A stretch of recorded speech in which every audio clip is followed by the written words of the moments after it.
Jburton here, and this time I'm bringing you my Destruction PvP lock guide for 6.2.3. And like all my other guides, it'll include talents, glyphs, stats, and macros. And the macros will also be listed in the description below, so please check those out.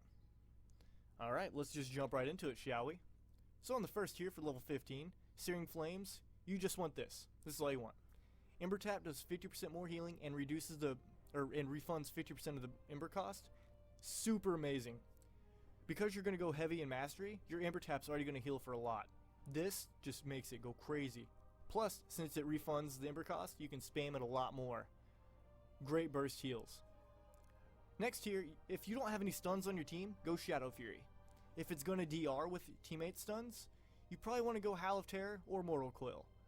Downside about Mortal Coil is it only hits one person. So, that's up to you to decide.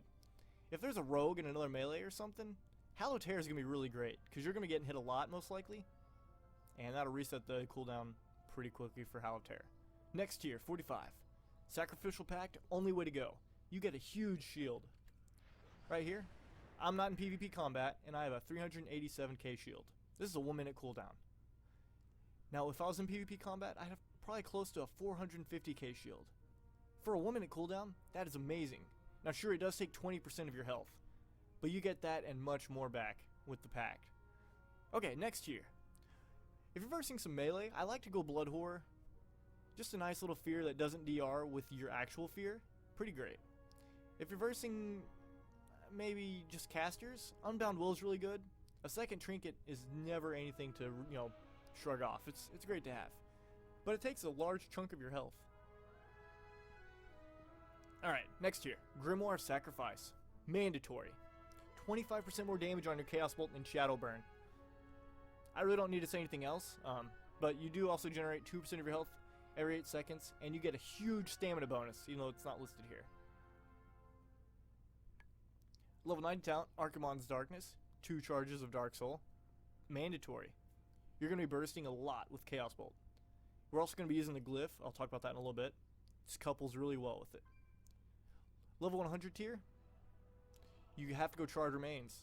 Yes, it reduces your damage of Incinerate and Deflagrate by a lot, but they generate embers. Can't talk. They generate a lot more burning embers. This is vital. Your actual damage is going to be coming from Chaos Bolt, and your big heals will be coming from Ember Tap. Both require lots of burning embers, so the more you can, generate those, the better. So this one's mandatory. All right, Glyphs. These 3 glyphs right here are what I use probably 99.99, throwing a lot of 9s, % of the time. Glyph of Eternal Resolve, 10% flat damage reduction. This is important because we don't get to run with Soul Link, for that nice solid 20% damage reduction. So we need some damage reduction somewhere.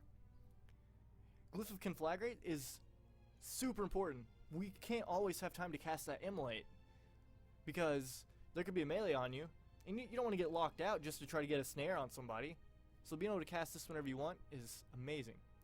And then Glyph of Dark Soul reduces the duration and cooldown of Dark Soul by 50%. This sounds scary, but if you think about it, our burst consists of using 4 Chaos Bolts. That's it, just 4 Chaos Bolts. We can get those off in 10 seconds. Perfect for bursting. And it reduces the cooldown to 1 minute for each charge, which that's about how long it takes us to get 4 embers up in PvP. I'm sure it's a lot quicker in PvE. So that's important. Also, I just want to point out, your critical strike chance increases Chaos Bolt's damage, so that's why your Dark Soul is part of your burst. 30% increased crit chance just gets added to your Chaos Bolt damage. Pretty nice. Some other glyphs you could use, maybe Glyph of Havoc. You get more charges, so your Chaos Bolt can hit more people more often. I still don't go it too much, because your Havoc gets dispelled quite a bit. So I really wouldn't go it that much. Okay, now let's go on to stats. It's really easy for locks. You literally want to go for nothing but Mastery. If it has Mastery on it, you want it. Everything has to have Mastery.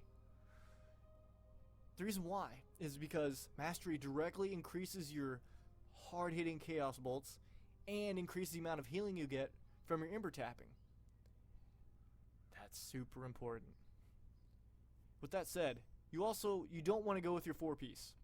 The 4-piece is terrible. It increases the damage of your Incinerate. We don't care about Incinerate. We're already taking a talent that reduces the damage it does. We don't care.